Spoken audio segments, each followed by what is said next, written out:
और दूसरी कोई एक्सरसाइजेज नहीं करना, तो ऐसा नहीं होता। आप ये आपका मिथ जो है गलत है, ये गलत सोच है कि आप अपना स्टमक कम कर लोगे, बाकी चीज़ें कम नहीं करो या नहीं होंगी। तो sir, this is not possible. There is located 3 muscles, okay, lungs, kidney और लीवर। अब आप सोचिए तीनों मशीनें कंटिन्यू काम करती रहती हैं, तो सर वो तो काम करती रहेंगी ना अपना, उन्हें आप रोक तो सकते नहीं हो। आप जो भी इनटेक करोगे या जो भी आप खाओगे बॉडी के अंदर, वो क्या करेगा, वो यहाँ स्टोर करेगा। तो थिंक अराउंड कि जब वो स्टोर हो रहा है तो सप्लाई कहाँ जाएगी, है ना। तो सप्लाई के लिए हमें डिस्ट्रीब्यूटर और डीलर की रिक्वायरमेंट पड़ेगी। तो I call this thing this this and this, distributor और dealer. Whenever we take supply more nutrition and more protein, dealer or distributor, they are taking drop it down this thing, है ना। ये आपका stomach automatically कम हो जाएगा। जब भी आप अपर बॉडी के या लोअर बॉडी की एक्सरसाइजेस करते हो तो आपका स्टमक स्लाइडली कम होगा, है ना। तो ये मत सोचिए कि आपका स्टमक कम कर लेंगे आप तो आपको राहत मिल जाएगी। और सबसे बड़ी बात, जो लोग स्टमक पे ध्यान नहीं देते हैं उनका L5 और L6 एक के ऊपर एक चढ़ जाता है। इससे पेट बाहर की तरफ भाग रहा है तो ये इंसान ऐसे चलने लगता है, समझ रहे हैं आप। तो ऐसे चलने से ये L5 L6 को घिस रहा है ना। यानी आपका जो वर्टेबल कॉलम है, जिसे हम गुरिया कहते हैं, गुरिया एक के ऊपर एक फोर्स करा हुआ है, एक पर्टिकुलर एक लोकेशन पे लॉक हो गया है, जिससे वो फोर्सफुली उसको स्लाइड कर रहा है ना।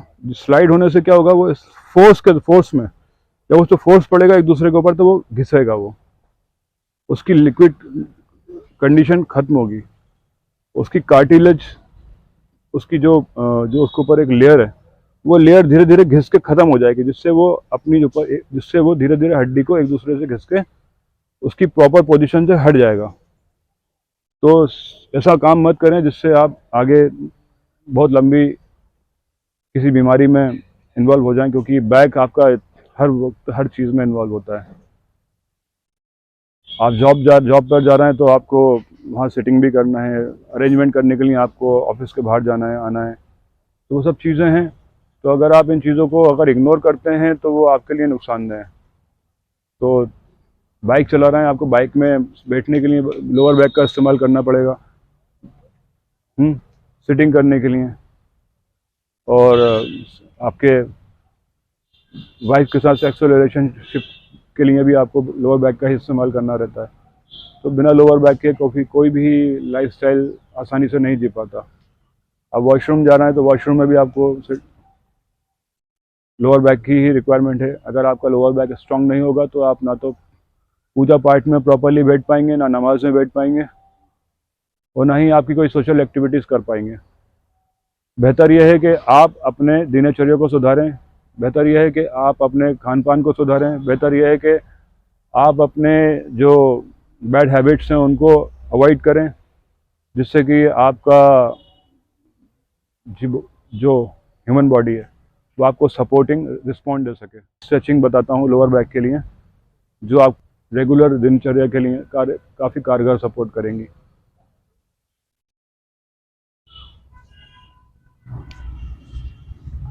आप इस तरीके से बैठ जाएं। ये मैंने एक नॉर्मली एक टायर का ट्यूब लिया है, टायर का ट्यूब है ये मैं इसलिए बता रहा हूँ, मैं चाहता तो मैं रबर बैंड भी इस्तेमाल कर सकता था, लेकिन हर कोई इतना अफोर्ड नहीं करता है।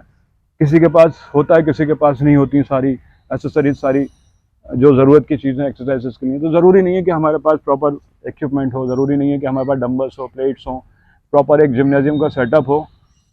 गाइडेंस अगर हमें सही मिलेगी ना, तो हम बिना इन सब के अभाव में भी हम काफ़ी चीज़ों को ऑर्गेनाइज कर सकते हैं।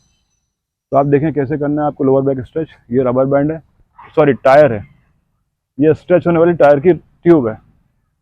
ओके सर, इससे काफ़ी सारी चीज़ें मैं आपको बताऊंगा, सिखाऊंगा, जो आप अपने घर में आसानी से कर सकते हैं। ये ट्यूब है,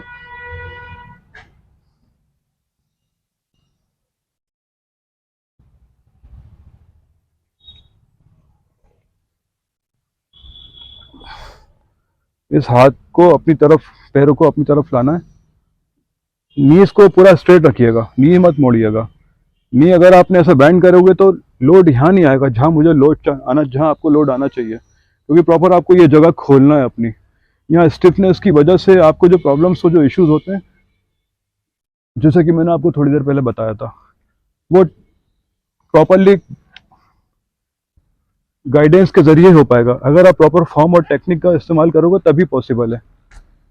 तो इसको ऐसे करके सर की तरफ लाना है,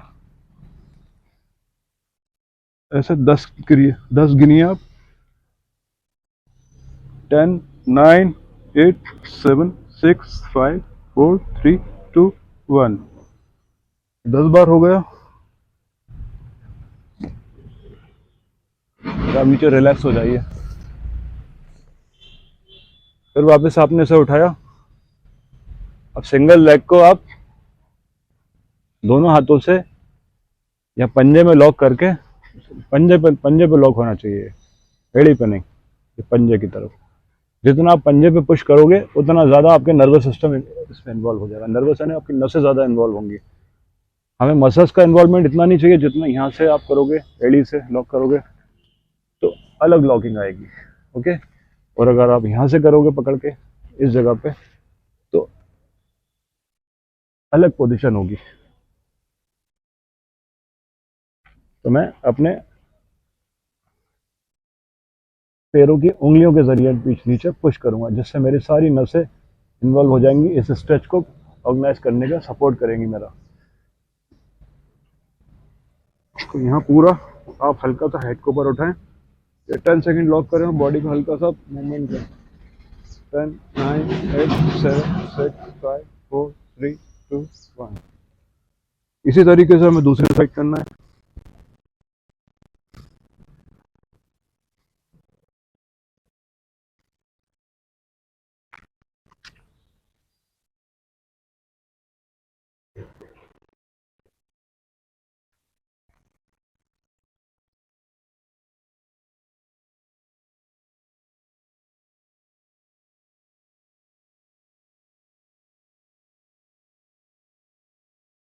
अपना हाथ को यहाँ रखा हुआ है, इस हाथ के ऊपर मैं अपने हेड को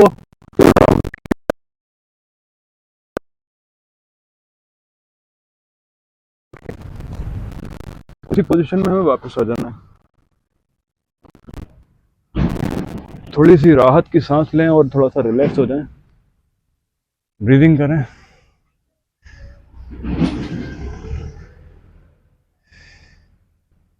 नाक से सांस लें और मुंह से छोड़ें हमेशा।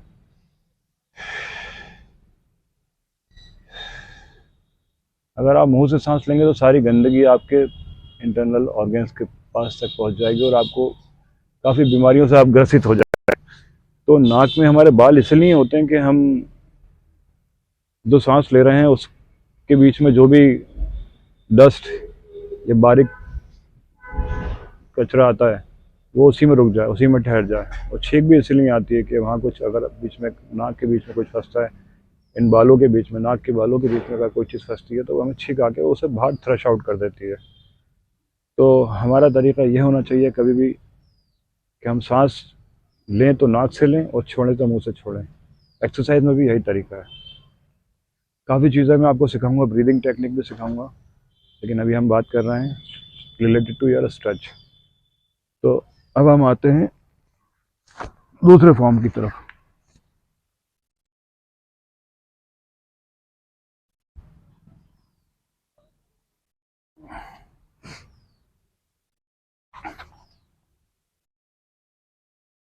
हमने ये काफ की तरफ, हमने ये आपके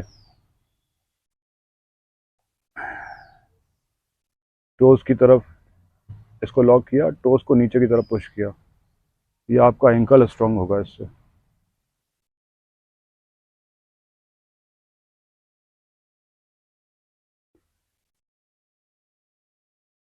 ऐसे आप काउंट करते रहिए।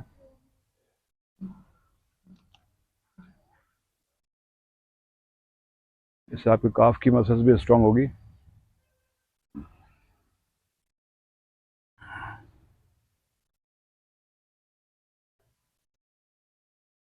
यही चीज़ आप इस तरफ कर सकते हैं, दूसरे पैर की तरफ। 1 2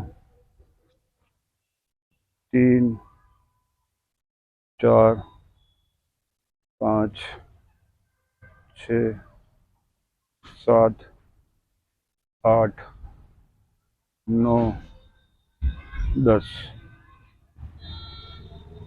और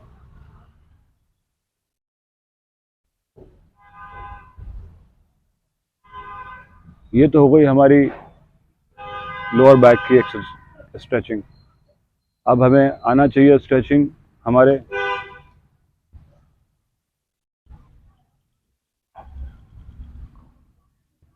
क्वाड्राइसेप्स मसल्स की स्ट्रेच। तो इसके लिए हमें क्या करना चाहिए, एक पैर को हम इस गद्दी की तरफ रखेंगे, हम ऊपर की तरफ, और बॉडी को इस तरीके से स्ट्रेट कंडीशन में लाएंगे, और फिर स्लाइडली हम इस पैर को आगे रखेंगे और इस पैर को पीछे की तरफ लेके जाएंगे, जिससे हमारा क्वाड्राइसेप्स मसल स्ट्रेच होगा। ये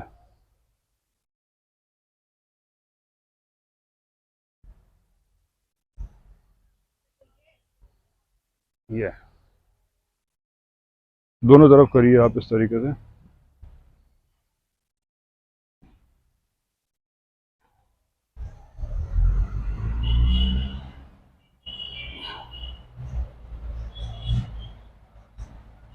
ऐसा करने से आपका क्वाड्राइसेप्स भी स्ट्रेच होगा, और आपके जो पेट के मसल्स जो आपके लोअर बॉडी से जुड़े हुए हैं, स्टमक से जुड़े हुए हैं, वो भी स्ट्रेच होंगे, जिससे कि काफ़ी आपको जगह बनेगी आपके स्टमक में, जिससे आप ज़्यादा से ज़्यादा बॉडी में न्यूट्रिशन स्टोर कर सकते हैं, ज़्यादा से ज़्यादा न्यूट्रिशन आप सप्लाई बढ़ा सकते हैं।